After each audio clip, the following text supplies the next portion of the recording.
I, 22 male, have a roommate, let's call him Alex 23 male, who moved in about 6 months ago. I honestly never considered Alex maybe trans, not that I would care if he was, but that's not the issue. He is a short guy and probably under 165 centimeters /5'5", has a lot facial hair, muscles, and looks a lot like a short Henry Cavill emo. No one I know has ever brought up this idea before. I've had my friends and family at our apartment before.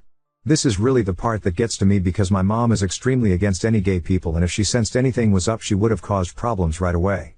Alex and I get along, we're polite but not really friends, he's quiet but super polite, always pays rent on time, helps with chores, and even shares his cooking with me. I appreciate having him around, especially because my last 3 roommates were each their own horror story.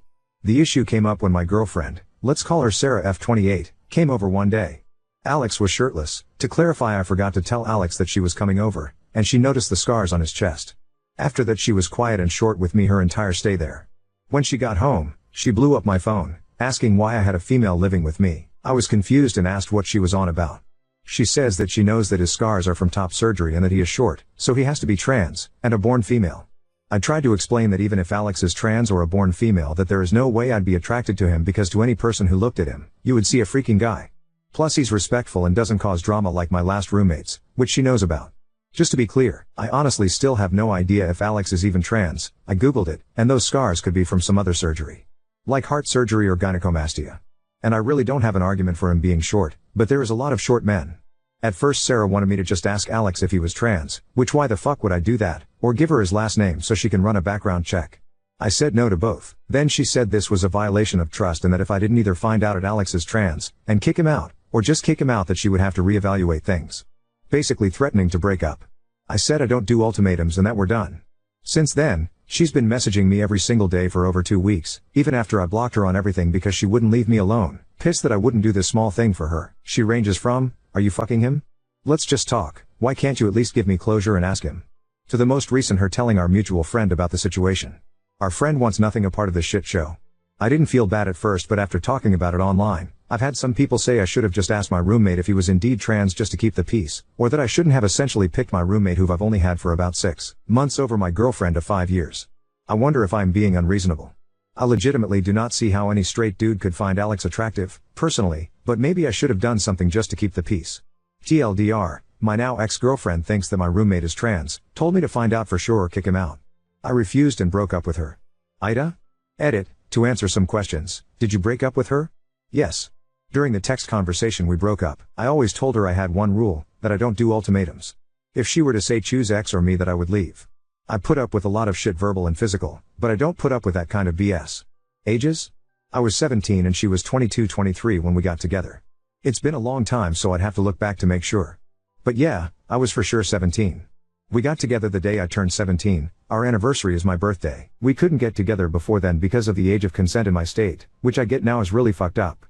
I don't know if it helps, but we have known each other our entire lives. My mom is her mom's best friend. When my mom worked, I would go over to Sarah's mom's house so I wasn't alone. We started talking and flirting when I was about 15 or 16 but didn't cross any physical lines until I turned 17 because I didn't want her to get arrested. I get that sounds bad. I really do. But at the time I didn't see it as bad. Just in case it is asked, our moms encouraged it. Why would you want to be with someone like that? I don't, I really don't. I didn't realize it was transphobia until some people here talked to me about it. I thought it was just her being jealous. But I get how fucked up it is now. Please understand I live in the Bible Belt, I didn't even know trans people existed until I was 16. My personal thoughts is that I don't see a problem with people being trans and transitioning. I think at the end of the day it isn't my business. Is Alex trans? I have no clue. He could be, but he could have also had breast cancer, gyno, heart, lung, or any kind of other surgery. I used a photo from Google/Reddit because this whole time I personally thought he had gyno or something. But it's not my business. Is Alex safe? I'll talk to him when I get home and then talk to my landlord. I will change my gate code and also have her removed from the allowed guest list and also ask my landlord to not let her in personally. She hasn't been too violent of a person in the past, but I also didn't know she was this insane in the past either. Was there abuse? I feel like this has been kinda implied in some questions. I don't know. Has she insulted me? Yes. Has she been physical? Yes. But nothing crazy. Slapping, pushing, shoving, but never anything like punching or drawing blood. Why use CM if you're American? I was born and raised American. However, I got a couple of friends who use metric from college, and after sharing a group chat with them for so long, the habit has stuck. If anyone cares, we're in automotive engineering. The photo? The photo is not actually Alex. I searched Google for gyno surgery photos and then found a Reddit post talking about it. I used it as a reference for what I mean. Scarring under the chest and around the nipple area. I definitely wouldn't actually post a photo of Alex here, censored or not. Update 1. I talked to Alex. I got advice saying to be upfront and tell him what's up completely, hide the trans part, and that I just shouldn't tell him. I don't know if this was the right thing, but I just told him, because once I was face to face with him I couldn't really help but do it. To clarify, I did not ask him about his scars or mention that specifically. I said my ex-girlfriend was under the impression he was a trans person, made sure to say I didn't care if he was or wasn't, and that I broke things off, changed the gate codes, put her on the do not let in list, all that drama. Before even saying anything, he asked if I was okay. Like I said, he is a chill dude. He also not so subtly asked the same questions that a lot of comments asked, essentially if I was in an abusive situation. I told him I don't know, but whatever kind of situation it was, it's over. The thing that really kind of fucked with me is that he called me his best friend. I regret not saying we were close in other comments. I realize now we have different definitions of close because he is introverted and I'm not. We talked about irrelevant stuff for a while and then the question came up, would you care if I was trans? To summarize things, yes, Alex is trans mask. He had top surgery when he was 19 and has been on hormones since he was 18. He even has a tattoo with the date he started testosterone. While the idea that he could have been a dude with gyno, cancer, or something else is completely reasonable, it just happens that Alex is trans. And I don't care about that, Alex is Alex. I did show him the post and got permission to update things. I would not have otherwise. He is also roaming this post somewhere, but probably won't comment. Notes: Alex is going to help me out with finding some low-cost or pay scale therapy because he personally hasn't heard good things about the college's therapy services. Like everyone else has said, yes. It was abuse. I see that. I will also hold higher standards for myself in the future. Alex sent me the information for the therapist he sees and I'll contact them in the morning. The landlord knows there is a domestic incident and I trust him when it comes to making sure my ex doesn't show up. The do not allow list was made in mind for this reason. I am not ready to talk to my mom about this. But I hope with some therapy and time I will be. She knows something is going on, but she believes this is a break and not a breakup. Sorry if this sounds like rambling, it is.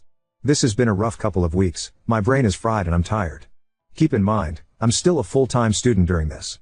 I also have to keep my grades up for my grants, scholarships, government aid, etc. I appreciate all the advice, kicks in the rear, and the sympathy. A side note, I have seen a lot of trans people comment on this post and I have had a few reach out to me in private. I am thankful for your comments as well. It has brought to my attention how tough things are out there because I honestly felt what I did was the bare minimum and not worthy of praise because it should just be expected. But I see that it is being praised for how low of a bar there is when it comes to human decency towards you, and I'm sorry for that and hope things get better. Update 2. I talked to the therapist Alex recommended. Normally I would be on the wait list until January, but due to the situation the therapist referred me to one of his associates and I'll be seen as early as next week. I also was recommended to attend a domestic violence support group that gathers once a month. I was originally not going to go because the idea was uncomfortable as fuck, but Alex said he'll go with me so at least I'll know someone there and we can leave if it's too weird for me. My mom is aware of the breakup, she is not too happy. I did not mention the trans part, I said that Sarah was being controlling and I didn't want to put up with it anymore. Got the usual, that's a normal part of any relationship comments, but I stood my ground. My mom seems to be under the same delusion as Sarah that this is a small argument or something and we will get back together. But that is absolutely no happening. I don't really talk to Sarah's mom, so I don't know her thoughts on the matter. The landlord is aware of the situation and will not let Sarah in, should she try to show up. If you don't have the gate code, you have to go to the main office and the employee, landlord's son, will buzz the person in if they are on your accepted people list or call the tenant and ask if they aren't on the list. If the individual is on the do not let in list, especially if it involves a criminal matter, they will be asked to leave. If they don't leave, then it becomes trespassing. I know this sounds like a lot, but the security is why a lot of people live here.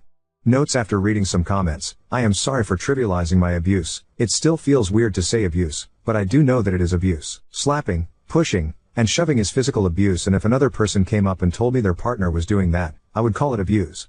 It's not that I don't think women can be abusive, but as I said in one of the comments, I don't view it as abuse when it's towards me. This is probably due to being abused by my mom, which I'm going to get help for. For reference, when I mention my mom's abuse, it's why I'm low contact with her. The reason why I was extremely underweight as a kid is because she just straight up didn't feed me a lot of the time. CPS got called a lot, but never did anything. They also didn't take any claims by my teachers that I was being abused as creditable because there were no marks or bruises, which has warped my view on abuse. Going forward, if I date again, then I won't put up with any physical or verbal abuse. A couple of comments helped by saying that if I was confused on if it was wrong, to think about if it was another person going through it. which has been helpful in what I feel is right and wrong treatment towards me.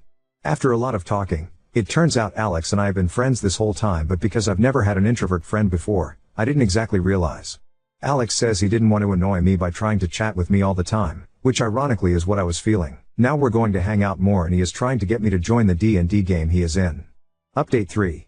I've been focusing on my mental health and keeping up with school, but overall, I'm doing better than I ever have. I've been going to therapy every week, it'll be every other week starting in January, attending a domestic violence support group every other week, playing D&D weekly, and I've made several new friends through the support group and D&D. Honestly, if it weren't for Alex, I'm not sure I'd have made it this far. He's driven me to therapy, gone to the support group with me even though he didn't need to, got me into D&D, and introduced me to his friends, who are now also my friends. As for Sarah, who I regret giving that fake name because one of my new friends has the same name, she's in jail. After my initial post, Sarah tried to show up at my apartment, but because she was on the do not let in list, she wasn't allowed in. Instead, she waited for another resident to open the gate, ducked behind their car, and tried to sneak in. She was caught immediately, and the landlord called the police to issue her a formal trespass notice. After that, I began the process of getting a PPO. A week later, Sarah was arrested on charges unrelated to my apartment. She was arrested for trespassing, after warning, resisting without violence, and disorderly conduct. She's currently in jail, awaiting her court date. It's likely not going to go well for her since she was already on probation for a second DWI/DUI, and one of the conditions of her probation was to not break the law. How do I know all this? A mutual friend posted it on his Snap story. More good news, my PPO was approved on Monday. It took too long in my opinion, but whatever, it's finally done. Now, for some difficult news, I'm officially no contact with my mom. I know, logically, this is the right decision because she's not a healthy person, but it still hurts. After talking with my therapist and in support group, I realized that my views on healthy relationships and abuse were really warped, especially by my mom. I know some might say it's important to forgive her or at least give her a chance to change, but I just can't. I can't bring myself to forgive her. She neglected me as a child, physically and verbally abused me into adulthood, and even encouraged me to date an adult when I was a minor. After reflecting on everything, I also can't bring myself to say I love her. I realize I only felt that way out of obligation and pity. My mom was taken advantage of when she was a minor, which led to her pregnancy with me, and I do feel bad for her. But instead of seeking help, she chose not to. Now, I'm using her as a reverse moral compass. Whatever she did, I now try to do the opposite. This Christmas, I'm spending time with Alex and his family, which I guess is now also my family. I'm really thankful for the continued support from all of you, and I'll try to provide more updates moving forward. Now on to second story. Discovered my fiancé's secret life with Sarah, told her the truth, and now fear confronting her at a gala event. Almost a decade ago, I found out my fiancé, who I had been with for many years, was still with Sarah, the woman he had been dating for years before we got together, the one he told me he had broken up with to date me. It broke my heart and horrified me. I was, in my eyes, essentially his mistress for the entirety of our relationship, and because I did not question certain things enough, I had allowed him to cheat on her with me. I decided shortly after I found out to go to Sarah's house and tell her the truth. It went about as well as you'd expect. After she initially opened the door, I quickly and succinctly word-vomited his betrayal, my existence, the seriousness of our relationship, and how I never knew about their continued relationship until a few days earlier. I then told her I was done with him, would have never dated him if I had known he was still with her, and thought she had the right to know what had been going on. She said nothing, seemingly stunned more than anything. After a long pause, she slowly closed the door in my face. I did email her once more after that to give her my contact information and offered to answer any questions she might have, because I certainly had a ton of questions about how so many years of my life were a lie, but she never reached out and I didn't want her to feel like I was harassing her, so I left it alone after that. The last I heard, she and my ex had parted ways immediately afterward and she moved to a neighboring state in a field unrelated to her previous business. Let's say that previous business was teapot design. She was a locally renowned teapot designer, which doesn't pay great, but she had tried hard for years to make it a profitable profession. And in one fell swoop it ended because my ex had stepped out of his relationship with her for one with me. Fast forward to the present day. I am now working a prestigious dream job at a vaguely tea-related organization in the very Mayberry-esque small town that my ex and Sarah had lived in. Their old house is a short walk away from my new workplace. I have no fears that anyone in town knows of my involvement with her ex. She was a presence in the community and he was not, and they did a lot of things very independently of each other. So I actually doubt many people in town even knew my ex really existed. The sale of their house and her business happened so quickly that a lot of people locally didn't even know she had left for months after she had gone. He moved away at the same time.